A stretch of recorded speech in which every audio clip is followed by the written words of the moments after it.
বললি, তুমি তো আবার সোজা কথারে সোজা উত্তর দেবে না, তা আমি তো কী বলবো বলো? তুমি কাউকে ভালোবাসো? এই আমি সোজাভাবেই জিজ্ঞাসা করছি। তুমি, দেখা গেল অভিজিৎ তুমি আমাদের বন্ধু, সেই হিসেবে বলছি তোমাকে, তুমি কি কাউকে ভালোবাসো? তাই সে কি জানে যে তুমি ভালোবাসো তাকে?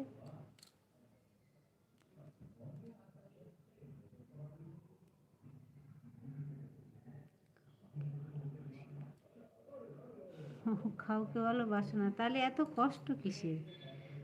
ভালোবাসা থেকেই কষ্টের এই জন্মটা হয়, এটা আমি জানি।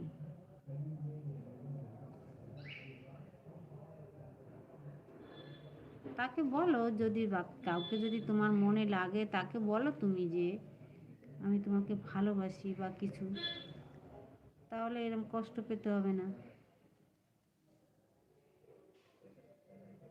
আর না হলে আনন্দে থাকো।